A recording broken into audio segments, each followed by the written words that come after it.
16절입니다. 온 이스라엘이 자기들의 말을 왕이 듣지 아니함을 보고 왕에게 대답하여 가로되 우리가 다윗과 무슨 관계가 있느뇨? 이새의 아들들에게서 업이 없도다. 이스라엘아 너희의 장막으로 돌아가라. 다윗이여 이제 너는 내 집이나 돌보라 하고 이스라엘이 그 장막으로 돌아가니라. 그러나 유다 성읍들에 사는 이스라엘 자손에게는 르호보암이 왕이 되었더라. 우리는 지금 열왕기를 통해서 하나님께서 이탈케 한 왕조의 멸망을 살펴갑니다.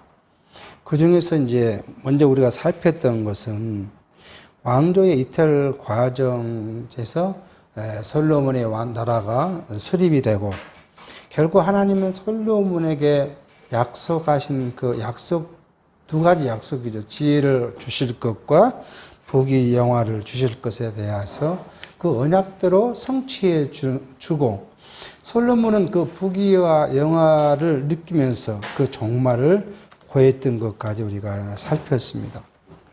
우리가 성경 다시 한번 우리가 이제 역사적으로 이렇게 살펴보면은 이 이스라엘 백성들이 모압 땅에서 가나안으로 들어간 해가 역사적으로 1405년 정도 됩니다. 정확하게 이제 역사학자들은 이제 여러 나라의 사설을 기준으로 이렇게 이제 잡아놓은 거지. 1405년에 이제 여호수아가 이스라엘 백성을 데리고 이제 가나안 땅에 들어갑니다. 그러고 나서 사울이 왕이 된 것이 1050년경에 사울이 이제 왕이 돼서 이스라엘 나라를 살피게 되고요. 그리고 다윗은 1010년에 다윗이 왕이 됐죠. 그래서 하나님께서는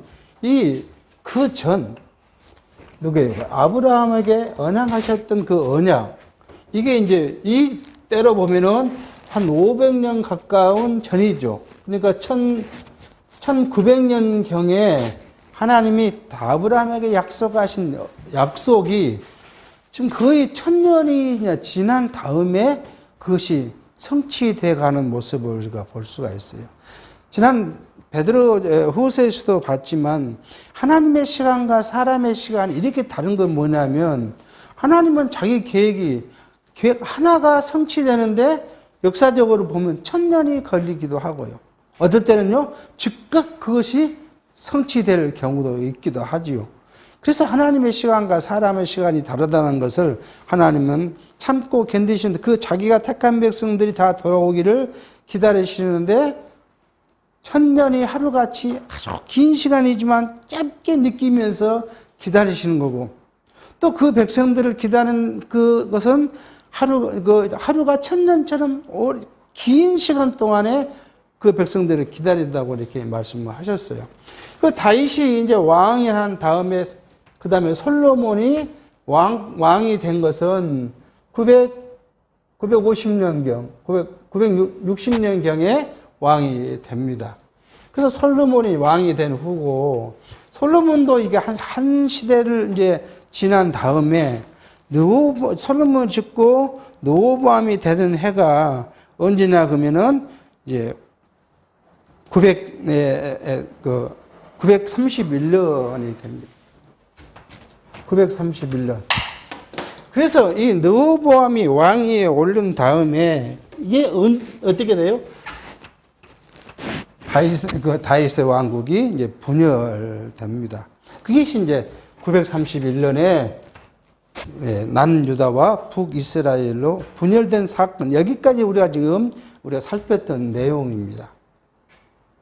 그냥 우리가 이제 항상 우리가 기억하고 있는 건 뭐예요? 하나님께서는 여기 아브라함과의 언약, 그리고 중간에 야곱이 유다에게 했던 언약, 그죠? 언약. 그리고 하나님께서는 사울 시대에 누구에게요? 사무엘이란 선지자를 통해서 다윗에게 한 언약, 그리고 직접적으로 다윗에게 하신 당대의 세 가지, 후대의 세 가지 언약. 이 언약. 그것이 기초가 돼서 이제 이후에 이스라엘 역사가 계속 이어져 갈 것입니다.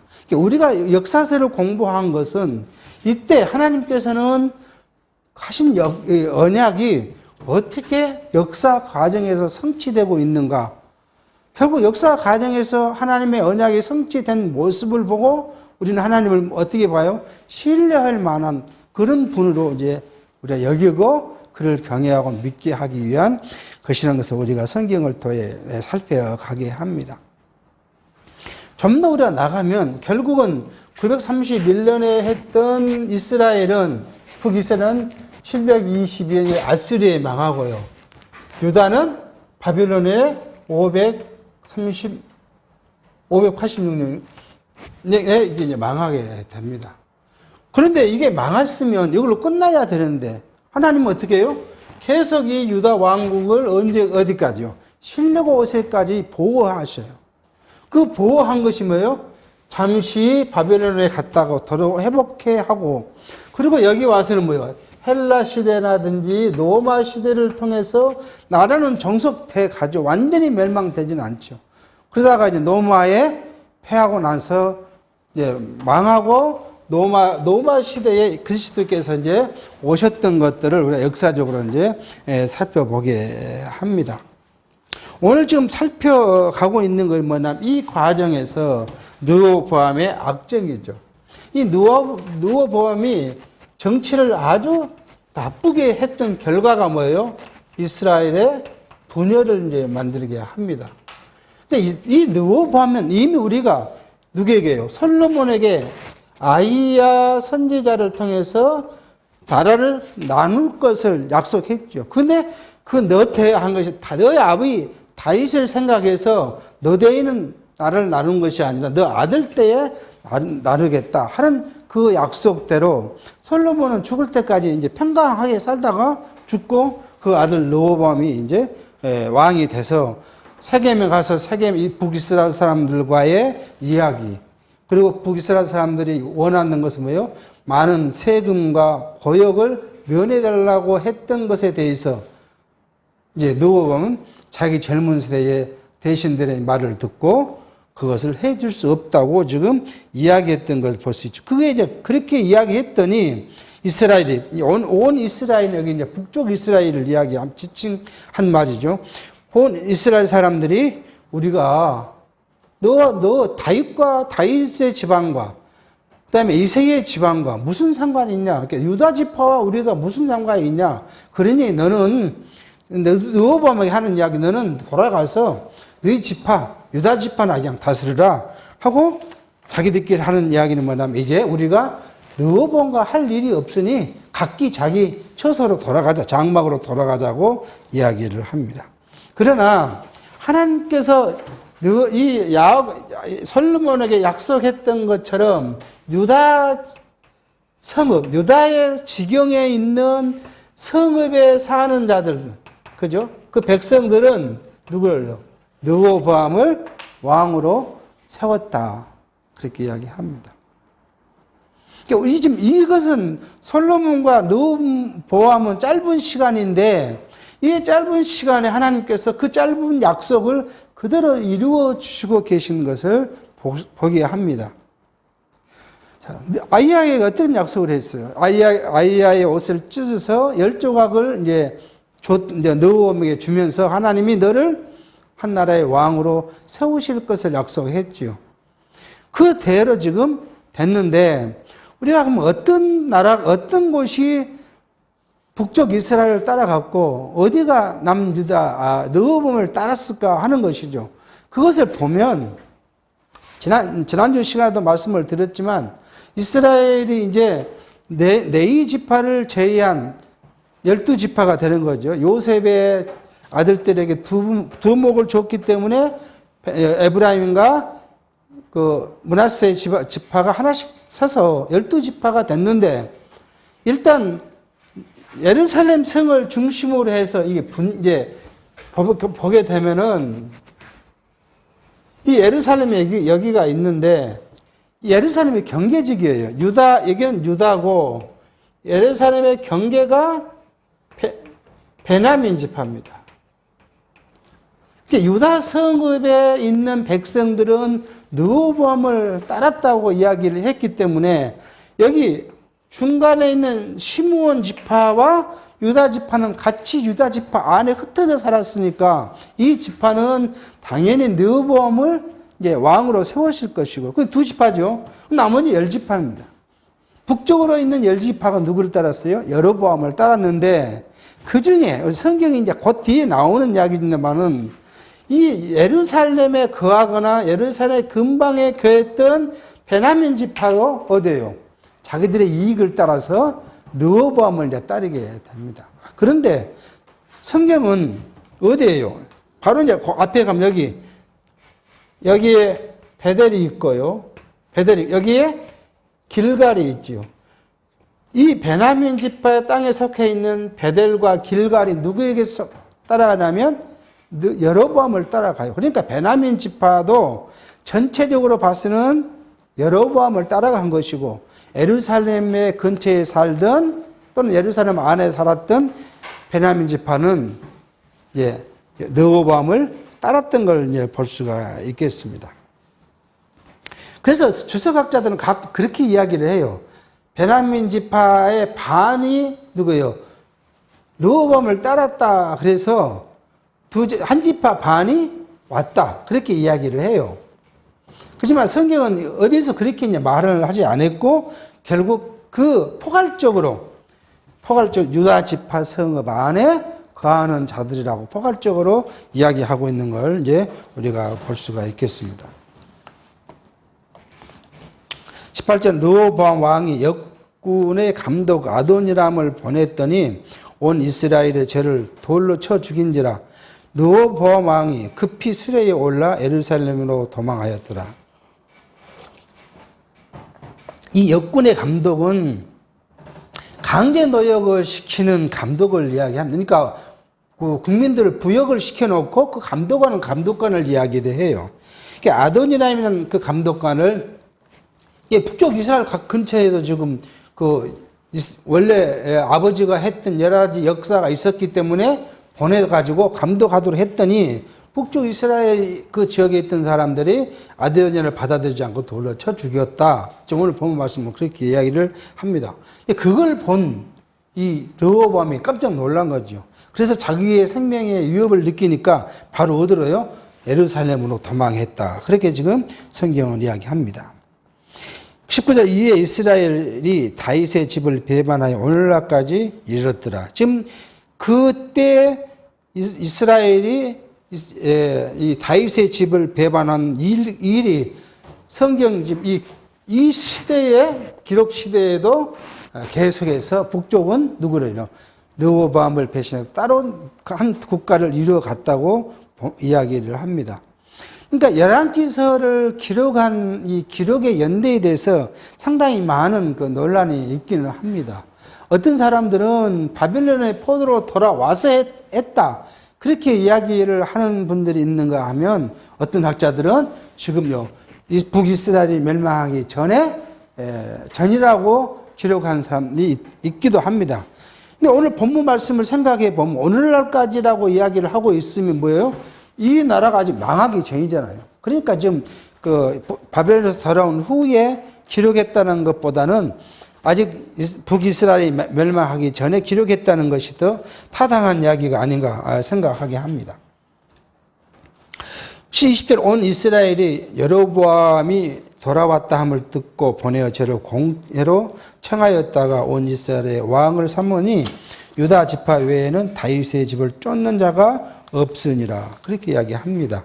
그러니까 우리가 12장 1절, 2절, 3절에 보면 누가요? 여로보암이 애굽으로 도망을 갔는데 누가 죽었다고요? 솔로몬이 죽었다는 이야기를 들었지만 돌아오지 않고 그냥 애굽에 있었다고 했어요. 그러니까 북쪽 이스라엘 사람들이 사람을 보내갖고 애굽으로 가서 지금 돌아오라고 그렇게 이제 요청했던 일이 그 12장 1, 2, 3절에 우리 기록합니다.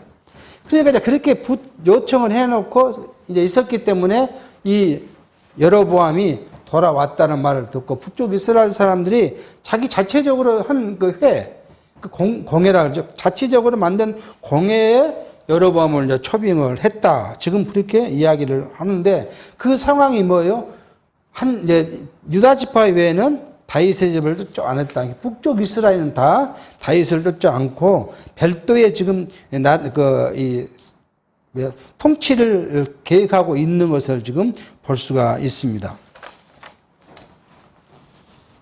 자, 21절 르호보암이 예루살렘에 이르러 유다 온 족속과 베냐민을 지파를 모으니 택한 용사가 18만이라 이스라엘 족속과 싸워 나라를 회복하여 솔로몬의 아들 르호보암에게 돌리려 하더니 하나님의 말씀이 하나님의 사람 스마에게 임하여 가라사대 솔로몬의 아들 유다 왕 르호보암과 유다와 베냐민 온 족속과 그 남은 백성에 거하여 이르기를 여호와의 말씀이 너희를 올라가지 말라. 너희 형제 이스라엘 자손과 싸우지 말고 각기 집으로 돌아가라. 이 일이 내게로 말미암아 난 것이니라 하신지라.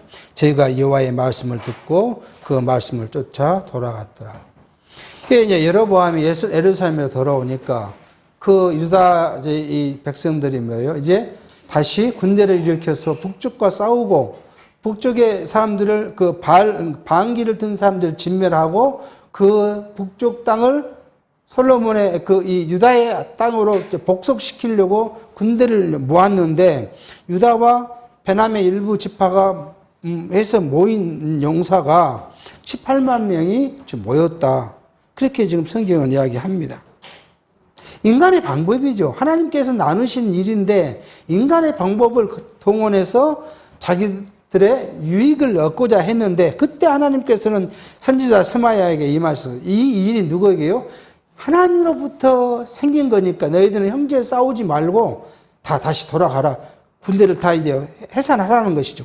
여호와의 말씀을 듣고 다 해산했다. 그렇게 이야기합니다. 그러니까 하나님께서는 이미 자기의 계획대로 성취해 가시는데 지금 이제 여기 초기잖아요.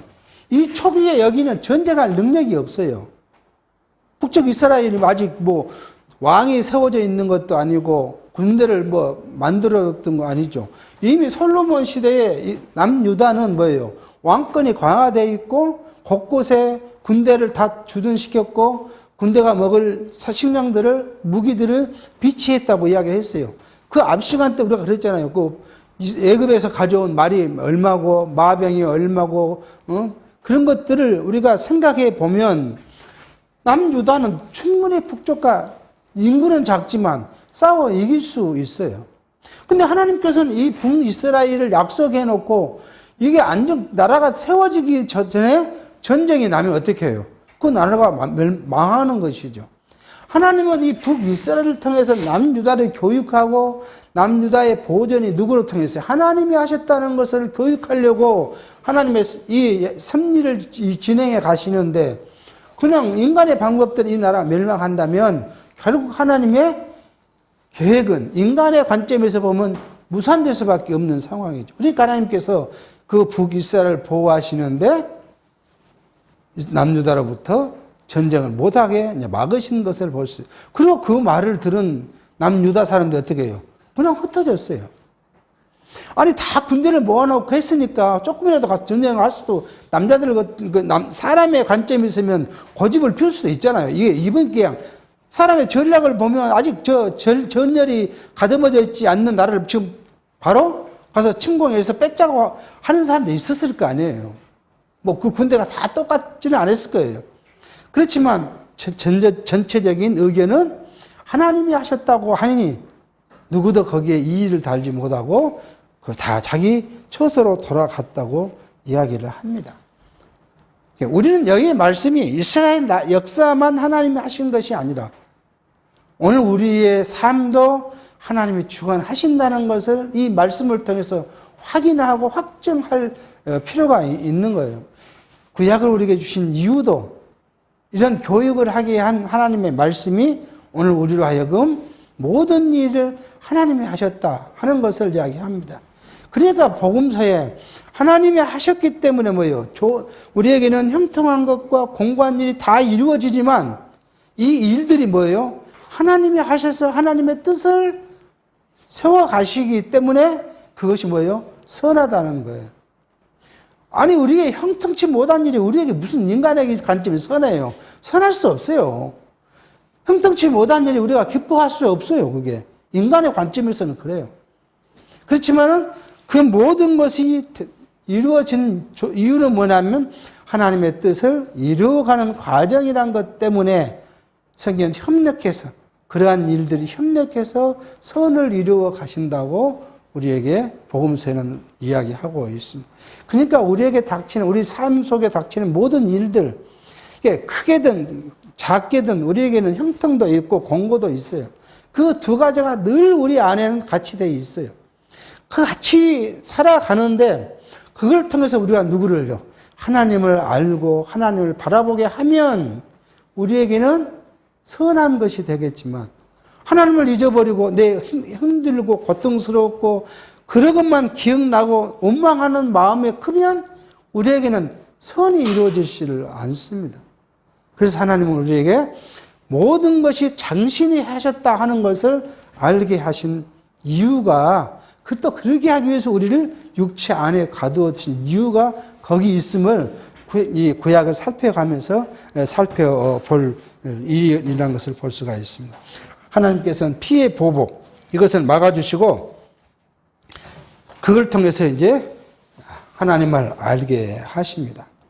지금 우리는 이 베냐민 지파와 이제 유다 지파가 하나님의 뜻을 배반하고 싸우러 가려다가 하나님께서 막으심으로써 그것을 이제 중도에 그만한 됐는데 현대에도 마찬가지예요. 현대 우리는 일반 이 세속적 국가의 일도 하나님께서 분명히 100% 섭리하시죠. 어떻게 하나님은 교회만 섭리하시고 세상은 섭리하지 않겠습니까? 그래서 이원론적 구조를 갖고 있는 천주교에서 그걸 항상 이야기하잖아요. 성전은 거룩한 것이고 이 교회는 거룩한 것이고 교회 밖은 악한 것이다. 더러운 것이다. 그렇게 교육을 해요. 근데 그것을 그대로 이 신교도 받아들여가지고 어디서 오면요. 교회에 오면 하나님을 만나고 하나님과 가까이 하고 교회에 나오는 사람은 하나님이 사랑하시고 교회를 나오지 않는 사람은 하나님 미워하신다고 그렇게 조금 어거지를 써요. 근데 하나님이 우리는 이 관점은 뭐냐 그러면 그 성도가 어떤 일 때문에 오늘 하루 교회를 못 나왔다고 하나님 미워해서 그를 징계한다. 그런 의미가 아니라는 거예요. 그렇게 가르친 건 참 오산입니다. 자, 보십시다. 우리가 이때 성전을 만들었어요. 이 솔로몬 시대에 성전을 건축했는데 그 전에는 뭐가 있었어요? 성막이 있었습니다. 이 성막은 성전이나 성막은 오로지 어디 있어요? 성막은 모세가 만든 성막이 하나밖에 없어요. 여러 군데 성막을 만들 수가 없습니다. 성전은요, 솔로몬이 지은 성전이 유일하게 하나예요. 어디예요? 예루살렘에 있는, 예루살렘 중에서도 그 정해져 있는 곳, 그 땅에 지은 성전이 유일한 거예요. 그러니까 이 성전 외에는 어디 가서 제사를 지내면, 이 외에 제사를 지내면 하나님께서는 그 제사를 받지 않으셔요. 왜요? 그게 하나님이 좋아하지 않는 것이니까. 우리는 과거에 앞으로 또 이 요한 1사 할 때 살필 예정이기도 합니다만은 창조에 우리가 생각해 보면 이때 뭐가 있었어요? 하나님께서 좋아하는 것, 하나님의 싫어하는 것, 좋아하는 것이 선이고 싫어한 것이 악이라고 했고 이것을 행하는 것이 죄죠, 죄. 이건 선을 행하는 것은 하나님이 좋아하는 것을 하지 않는 것, 그러죠? 하지 않는 것이 죄고 싫어한 것을 하는 것이 죄예요. 그러니까 예루살렘에서 하나님께 제사한 것이 뭐예요? 하나님이 좋아하는 것이고 예루살렘 밖에서 하나님을 섬긴다고 예배한 것이 뭐 제사하는 것이 하나님이 싫어한 것이에요. 그럼 오늘 우리가 제사를 지내야 되잖아요. 오늘 한국교회가 성전이라고 명칭을 하고 성전에 나와야 된다고 그러고 성전에서 하나님을 경배해야 한다고 가르치면 그건 뭐예요? 하나님이 제일 싫어하는 걸 하겠다는 거예요. 하나님은 어떤 지역에도 성전을 허락지 않았어요. 이스라엘 안에서도 허락지 않았어요. 이스라엘 밖에 다른 나라는 말할 것도 없어요. 그러니까 하나님께 제사로 가려면 어디로 가야 돼요? 일로 가야 돼요, 일로. 이 지역 이외에, 예루살렘 성전 이외에서는 하나님께 제사하면 하나님은 싫어한 거예요, 그게. 그러니까 얼마나 성경을 가리키는데 엉뚱한 것으로 가리키고 있다는 걸 우리가 볼 수 있어요. 이게 우리는 성제나 말을 하서는 이걸 성제라고 말하면 절대 안 되는 이유가 여기에 있는 거예요. 근데 근본적인 것은 뭐예요? 이 성전이 누구를요? 오실 그리스도께서 이루실 신령한 하나님의 성전을 건축할 것에 대한 모형이에요. 그러므로 성전은 왜 하나여야 되냐? 오실 그리스도가 한 분이니까요. 그리스도가 오셔서 세울 신령한 나라도 하나니까요. 하나야. 둘이 있으면 안 돼요. 근데 이제 서울에 여러분들이 그 버스를 타고 쭉 한번 가보면 동부성전, 남부성전, 북부성전, 서부성전. 서부성전은 이제 뭐예요? 그 국회, 뭐죠? 여의도에 있는 거죠. 서부성전은 본성전이고, 북쪽에, 북성전, 동성전, 남성전, 그렇게 딱, 의리의리 큰 빌딩에, 거의 빛만 봐도 보일 수 있는 그렇게 간판을 내 걸어놓은 성전들이 있어요. 하나님의 말씀에 비교하면, 비교해 보면, 그 성전이 아니잖아요. 거기서 제사하면, 거기서 제사 개념으로 예배하면, 예배라고 왔는데, 그렇게 성전이면 뭐 해야 돼요? 거기서 제사하는 거잖아요. 그러면 뭐 하는 거예요? 하나님을 배반하는 행위를 하고 있는, 그렇게 가르치고 있는 거예요. 본질적으로 이야기를 하면. 그것이 뭔지를 몰라서 하면 참 우둔한 사람이고, 알고도 그렇게 하면 그건 하나님을 배반하는, 완전히 하나님을 대적한 적그리스도와 마찬가지 일을 하고 있다는 걸 볼 수가 있어요. 오늘 우리는 우리 그리스도께서 세우신 신령한 성전의 지체, 모퉁이 돌이 되신 그리스도에 따라 사는 우리는 우리 속사람이 세워진 성전이고, 우리가 모여있는 곳, 이 건물이 아니라 모여있는 무리가 뭐예요? 하나님의 성전된 곳이라고, 그것이 교회라고 이제 지금은 명칭을 하죠. 그러니까 이 성전에 대해서는 이제 왜 이 말씀을 드리냐면, 그 다음 절에 가면 이 성전이 이제 누구에게는요, 여로보암에게는 핸디캡이에요. 그 말씀을 좀 이제 살피려고 합니다. 그러니까 12장 25절부터 이제 뭐야 하냐면, 이 여로보암의 부패, 또는 타락, 이렇게 이야기할 수 있겠죠. 이 타락을 이제 살펴갑니다. 사실은 이 성경 개론집에서는 르호보암의 부패라고 이 1절부터 24절을 제목을 달았는데, 저는 르호보암의 부패라기보다는 르호보암의 악정에 의한 나라의 분열이라고 이렇게 명칭한 것이 더 성경적이지 않을까 하는 생각을 합니다. 또 앞에 말씀드렸듯이 열왕기서를 이탈케 한 왕조의 멸망으로, 이탈한 왕조는 뭐예요? 사람이, 르호보암이 자기 개인과 생각으로 이탈한 것이라고 보여지는데, 이 르호보암의 이탈은 누가요? 하나님께서 이탈케 해 주셨으므로, 그 하나님의 이탈케 한 왕조가 어떤 결과를 갖고 있는가 하는 것을 이제 문자적으로 보면 이탈케 한 왕조의 멸망이라고 이렇게 붙이는 것도 더 나았지 않을까 생각을 하게 합니다. 자, 25절부터 이제 여로보암의 부패를 이제 보겠습니다. 여로보암이 에브라임 산지에 세겜을 건축하고, 거기서 살며 또 거기서 나가서 분회를 건축하고, 그 마음에 스스로 이르기를 나라가 이제 다윗의 집으로 돌아가리로다. 만일 이 백성이 예루살렘에 있는 여호와의 전에 제사를 드리고자 하여 올라가면 이 백성의 마음이 유다 왕 된 그 주 르호보암에게로 돌아가서 나를 죽이고 유다 왕 르호보암에게로 돌아가리로다 하고, 여러분이 생각하셨습니다. 이스라엘 백성은 신정국가잖아요. 하나님이 중심된 나라이고 하나님을 향하여 가야 되고, 그 가는 방법이 뭐예요? 성전에 가서 제사하는 거예요. 구약시대에, 지금 우리는 여기 구약시대냐, 우리는 구약시대에 율법 그러면은 율법이 많은 민법도 있고 형법도 있고 막 있지만, 그 모든 것의 기초는 뭐예요? 하나님이 좋아하신 것을 뭐다? 하나님이 싫어한 것이 뭐다? 이걸 율법으로 나타내 준 거예요. 그러니까 율법이 있기 전에는 죄가 있었지만 뭐라고요? 죄로 여기지 않았다고요. 하나님이 좋아하지 않는 것도 있고 좋아하는 것도 있지만 그건 하나님이 죄로 여기지 않으니까 모든 사람들이 뭐예요? 자기의 좋을 대로 행했다 그래요. 하나님이 좋아하는 것은 사람이 싫어요. 본태적으로 하나님이 좋아하는 사람이 싫어합니다.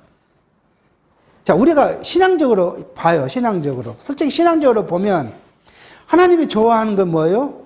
내가 스스로 뭘 판단하지 않고 하나님의 말씀에 비추어 사는 것을 하나님이 좋아하잖아요. 근데 우리는 뭐예요? 내가 판단하고 살기를 좋아하잖아요. 그게 아담의 타락 이후에 있는 우리의 속성이에요. 죄의 속성, 악의 속성이에요.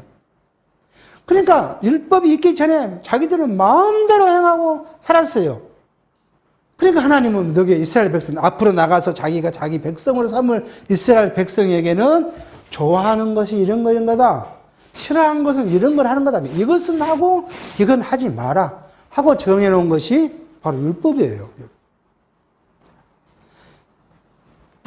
근데 그 율법을 지키는 것의 핵심이 뭐냐 그러면 요 성전에 가서 제사하는 거예요. 근데 딱 여기 이렇게 나눠버렸잖아요. 이제 이스라엘 백성들이 여기 예루살렘 위에 이렇게 딱 나눴습니다. 나눠놓으니까 이게 여기 가서 제사를 이제 지내러 가서 북쪽 이스라엘 사람들이 예루살렘에 가면 거기서 마음 놓고 하나님을 만나고 예배하고 그 다음에 먹고 즐거운데 돌아오지 않을 거란 거잖아요. 그게 돌아오더라도 이 국경 때문에 장벽이 있으니까 자기를 죽이고 도로 자기의 주인인 르호보암에게 돌아갈까 하니까 뭘 하겠다고 하냐. 그런 인간의 꾀를 내니까 다음에 한 행동이 인간의 방법이 나올 수밖에 없는 것이죠. 그 다음 절을 좀 보겠습니다.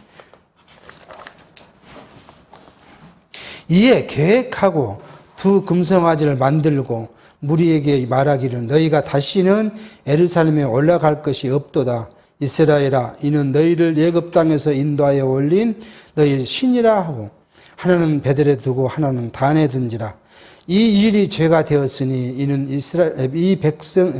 백성들이 단까지 가서 그 하나님께 숭배함이더라. 저가 또 산당을 짓고 내 자손 아닌 보통 사람으로 제사장을 삼고 8월 곧 그달 15일로 절기를 정하여 유다의 절기와 비슷하게 하고 단에 올라가되 베델에서 그와 같이 행하여 그 만든 송아지에게 제사를 드렸으며 그 지은 산당의 제사장은 베델에 세웠더라. 저가 자기 마음대로 정한 달 곧 8월 15일로 이스라엘 자손을 하여 절기를 정하고 베델에서 쌓은 단에 올라가 분향하였더라. 자, 보십시오. 그렇게 생각하니까 자기 꾀를 낸 거잖아요.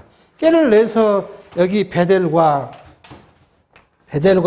북쪽의 단에다가 금송아지를 만들고 명분은 명확해요. 이 금송아지가 누구라고요? 애굽에서 종됐던 우리를 데리고 인도에서 나온 하나님이다. 그러니까 너희들 예루살렘까지 가지 말고 하나님께 제사하면 되는 거니까 여기서 제사하라 했다. 그리고 이것만 한 것이 아니라 무엇을 했다고요? 절기를 자기 마음대로 정하고 하나님께 제사하려면 누가 해야 돼요? 레위인이 해야 되는데 레위인이 아닌 보통 사람들이 제사장이 돼서 하나님을 섬겼다. 그렇게 지금 이야기합니다. 그러니까 이 여로보암의 부패, 타락은 첫 번째는 뭐예요? 자, 우상을 만든 것이었어요. 두 번째는요, 산당을 지은 거예요. 산당. 여기 성경은 이야기하잖아요. 예루살렘은 성전이지만 예루살렘이 아닌 곳은 어디예요? 산당이에요. 산당. 그러니까 오늘날 제가 서울에 있는 것은 뭐라고 해야 돼요? 거기가 북산당. 그렇게 해야 맞는 이야기예요. 성경적으로 이야기를 한다면. 말도 안 되는 이야기지만 성경이나 이야기하면 안 되죠. 산당을 지었다. 그렇게 지금 이야기해요. 세 번째는 뭘 했다고요? 하나님께서 정하신 절기를 자기 마음대로 뜯어 고쳤다. 그렇게 이야기를 하고요. 네 번째는 뭐예요? 제사장을 누구를 통해요? 레위가 아닌 보통 사람으로 제사장을 세웠다. 자, 근데 여기에 통틀으면, 이걸 통틀으면 뭐예요? 무엇을 시켰어요? 우상을 섬기도록 한 거예요. 이 우상을 만들어 놓고 하나님이 아니죠. 하나님이. 자, 우리가 다시 출애굽기를 한번 돌아가 보십시다. 하나님께서 뭐라고요? 절대 너희는 나를 섬기러 오더라도 무엇도 하지 말라고요? 제사를 지내기 위해서 비둘기도 잡고 소를 잡는데 논 제단을 돌로 쪼지 말고 자연석 그대로 위에다가 놓고 내게 제사. 그때는 성전이 없던 시대니까요. 또 그 앞으로도 가보라고요. 뭔 이야기를 하십니까? 너희는 뭘 만들지 말라고요? 형상을 만들지 마라. 땅에 있는 것이나 물속에 있는 것이나 하늘에 있는 것이나 어떤 형상도 만들지 말라. 왜 그랬을까요? 가끔 이제 말씀을 드리지만 진리의 왜곡이에요. 형상을 만들어라 그랬으면 이렇게도 우상 만들어 하나님이라고 지칭해도 뭐 문제 안 되잖아요. 근데 하나님께서는 절대 형상을 어떤 것도 만들지 마라. 여기에 십자가도 사실은 웃기는 거예요. 교회 가면 다 십자가 딱 앞에 이렇게 크게 해놓잖아요. 그래갖고 불까지 하고 노랑 이렇게 해갖고 금빛 나게 하는 십자가도 참 웃기는 거예요. 우리는 십자가가 우리의 숭배 대상이 아니잖아요. 십자가 숭배 대상이 아니에요. 십자가를 바라보면서 누구를 기억해요? 그리스도의 고난과 죽음과 부활을 기억하는, 그래서 십자가를 말을 하는 것이지, 십자가는 어떤 거예요? 로마 사람들이 사형에 쓰는 도구 형태예요, 십자가가. 우리가 믿는 것은 하나님께서 그렇게 하신 일을, 그런 모형을 보면서 기억하고 하나님을 생각하는 것이지, 십자가를 경배하는 거 아니에요. 근데 십자가 다 밑에는 이 성경책 하나 놓고는 거룩한 것처럼 그렇게 하잖아요. 다 웃기는 이야기예요, 진짜. 아무 형상이든지 만드는 거예요. 오늘 우리 스스로 하나님이라 생각하는 형상을 우리가 만들어서는 안 된다는 거예요. 이스라엘 백성들이 만든 것만이 아니라 우리가 우리 삶 속에서 이것이 하나님이다 라고 판단할 만한 것을 만들어서는 안 된다는 거예요. 하나님보다 더 좋아하는 것, 하나님보다 더 유하는 것, 그걸 만들어서는 안 된다는 거예요. 우리 마음속에. 자녀가, 우리로서는 자녀가 우리에게 정말 귀하잖아요. 귀해요. 근데 그것마저도 누구보다는요? 하나님보다는. 물질이 귀하죠. 우리가 생명의 물질이 귀하죠. 먹고 사는데. 그것이 뭐예요? 하나님보다는 그것이 형상화되면 안 된다는 거. 그걸 목적 삼고 바라봐서는 안 된다는 거. 그게 지금 성경이 우리에게 준 본질이에요. 형상을 만들지 말라니까 어떤 것만이 아니라 우리 마음속에 세워놓은 형상도 안 되면 안 돼요. 그것은 곧 뭐예요? 우상이에요, 우상. 그래서 바울은 우리에게 말씀하기를 뭐가요? 탐심이 뭐라고요? 곧 우상이라고 한 거예요. 마음속에 뭔가를 갖고자 하는 그 자체가 뭐예요? 우상이라는 거예요. 그것이 뭐예요? 하나님과 바꾸는 가치니까. 우리가 본질로 생각하면, 그래서 아까 말씀드렸죠. 주일날 교회 한번 만나봤다? 아무런 문제 안 돼요. 근데 그것이 뭐가 바뀌어지면, 하나님과 바뀌어지면 뭐가 돼요? 그러니까 그렇게 판단하는 거예요. 그러기 때문에 우리가 하나님을 기억하는 방법. 이스라엘은 여기서 제사를 지냈다면 우리는 뭐요? 하나님의 말씀을 늘 기억하고 생각하기 위해서 우리가 부단히 노력하는데 그 중에 하나가 뭐예요? 말씀을 갖고 서로 형제끼리 모이는 것이고 또 그 말씀으로 서로 나누는 것이고 말씀으로 위로하는 것이고 형제의 그런 모습을 보고 우리가 위로를 받는 것이고 또 용기를 얻기 위해서 모이는 곳. 그것이 이제 우리가 여기서 모일 수도 있고 산에서 모일 수도 있고 다 모일 수 있는 거죠. 그게 장소와 무관하게. 근데 그 목적이 뭐예요? 하나님을 기억하게 하고자 하는 그 목적에서 생겨야 우리가 하나님을 섬기고 경외한다 할 수 있는 것이겠죠. 그래서 우리의 믿음의 삶이란 것이 구약에서 이렇게 쭉 유추해서 우리까지 와 보면 우리가 가져야 할 것이 뭐냐 그러면 우리가 육체적인 것에 대해서 우리가 밀어낼 수 있는 그것이 목적이 되지 아니하도록 밀어낼 수 있는 힘을 소유해야 하는데 그 힘을 누가 소유할 수 있게 하죠? 곧 성령이 우리를 그렇게 인도해 가야 돼. 사람은 목사가 설교를 잘해서 사람이 바뀌겠습니까? 누가 말씀을 잘 강론해서 바뀌겠습니까? 여러분, 그건 참 오해예요. 우리 말씀 듣는 교회도 각 교회가 다 이 인터넷으로 이렇게 올리지만 그분이 강론해서 내가 들으면 내가 바뀔 거다. 그거 다 오산이에요. 성령이 나를 바꿔주지 않으면 어떤 누구가 해도 누구의 강론을 들어도 우리를 바꿔주지 않아요. 이게 듣는 목적이 뭐냐? 말씀을 듣는 목적이 뭐냐? 그거 굉장히 중요해요. 내가 나를 드러내기 위해서 나는 이렇게 한다 하기 위해서 말씀을 듣는 거냐? 아니면 진짜 하나님의 말씀이 갈급해서 성경을 읽다가 말씀이 이해 안 되니까 그것을 찾기 위해서 가서 말씀을 듣는 거냐? 그건 달라요. 우리가 과거에 우리 생각해 보면 말씀 듣는 교회 뭐 한다고 했어요? 무슨 세미나 무지히 많았어요. 그러면 뭐예요? 그걸 갔다 왔어요. 자기 갈급한 마음으로 가서 갔다 오고 그걸로 자기가 만족을 얻고 그 말씀을 깨달았으면 기쁨이 있어야 되는데 나는 갔다 왔는데 저 형제는 안 갔다 온 건데 자기가 봐서는 시간도 많고 가도 될 사람이면 갈 만한다고 생각하는데 안 간 거예요. 그러니까 어떻게 했어요? 왜 안 가냐고 이렇게 핀체라고 지적질하고 그랬던 과거에 우리 모습이 있어요. 그럼 자기 간 건 뭐 때문에 간 거예요? 자기를 드러내려고 간 거예요. 이렇게 그냥 좀 극한적으로 말하면 갔다 와서 은혜 받았으면 은혜롭게 자기 그 안 간 형제에게 더 위로하고 얼마나 힘들었거나 위로해야지 안 간 것에 대해서 질타한다. 그 말이 안 되는 그 모습이 바로 뭐예요?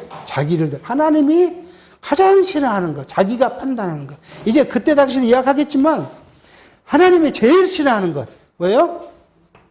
자기 판단, 사람의 자기 판단. 이게 하나님이 제일 싫어하는 거예요. 이것이 악이에요, 악. 선악과 중에 뭐예요? 악이에요. 선은요, 하나님이 좋아하는 것 따라가는 거고. 그래서 하나님께서 아담이 그걸 먹으니까 뭐래요? 하나님께서 자기 성부, 성자, 성령 하나님이 우리의 형상대로 사람을 만들었는데 저희가 지금 선악과를 따먹고 선악을 제가 판단하는 기준이 생겼다. 근데 지금 아직 저는 웃기는 이야기죠. 저놈이 아직 무엇을 안 먹었다고요? 생명과일을 안 먹었어야지. 생명과일을 따먹으면 우리처럼 오래 살 거니까 어디로 보내자고요? 쫓아버리자. 그래서 에덴 동산의 화인곰으로 딱 들리고 에덴 동산 밖으로 보내버려요. 아담이 지은 죄가 뭐예요? 자기. 그러니까 하와가 아담이 이 선악과를 따먹기 전에 무엇을 했어요? 옷을 완전 벗고 있었지만 아무 부끄럽지 않다고 생각하고 살았는데 먹고 나서는 뭐예요? 자기가 벌거벗고 있는 거라고 부끄러워가지고 무화나무로 치마를 만들어서 긋고 하나님을 두려우니까 나무 그늘 밑에 숨어가지고 덜덜 떨고 있었다. 성경은 그렇게 말합니다. 자기 판단. 이게 하나님이 싫어하는 거예요. 이게 형제와 형제 사이도 뭐예요? 우리가 지체 사이에 자기가 판단해서 지체를 뭐라고 하는 것은 그건 하나님이 제일 싫어하는 일을 지금 하고 있다는, 우리가 그렇게 본질적으로 이게 이해를 해야겠다 하는 것을 말씀을 이제 드려봅니다. 벌써 이것이 뭐예요? 여로보암의 자기 판단으로 세웠는데 결국은 뭐예요? 우상을 숭배하도록, 하나님을 섬기지 못하고 우상을 섬기도록 지금 강요하고 있는 모습을 볼 수가 있습니다. 그러니까 하나님께서는 이제 화가 이만큼 올라오셨습니다. 그냥 놔두지 않겠죠. 13장에 가면 이제 베델 단에서 제사 지는 여로보암의 하나님의 이 선지자가 나타나서 책망한 말씀이 요한 13장 1절부터 이제 살펴갈 것입니다. 오늘 시간이 되었기 때문에 여기서 말씀을 마치고요. 우리가 꼭 기억해야 될 것. 우리 속에 있는 탐심. 이거 누구 판단으로 나온 거예요? 나 판단으로. 자기 판단으로 나온 거예요. 이것이 하나님이 가장 싫어한다는 것을 우리가 머릿속에 기억하면서 오늘 말씀 마치도록 하겠습니다. 기도하겠습니다. 하나님 아버지, 하나님께서는 우주와 만물을 만드신 후에 하나님이 보기에 좋았더라. 그렇게 성경은 우리에게 말씀합니다.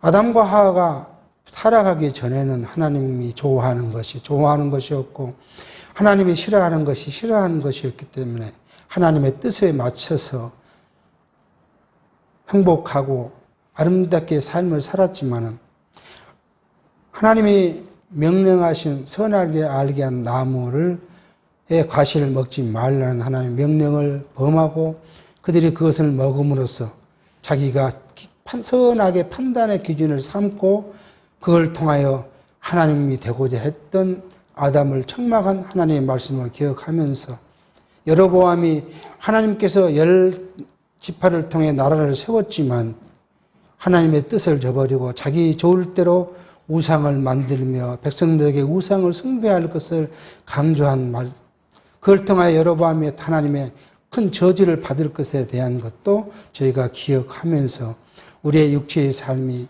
어쩔 수 없이 육체의 삶을 살아가지만 우리의 거듭나고 중세한 속사람은 하나님을 바라보며 하나님이 좋아하는 것, 하나님이 싫어하는 것이 무엇인가를 분별하며 삶을 살아갈 수 있도록 성령께서 우리에게 말씀도 우리에게 먹여주시고 지혜도 허락하여 주시사 귀한 하나님의 뜻을 분별하며 살아갈 수 있게 해 주시옵기를 바라옵고 예수의 이름으로 기도하옵나이다.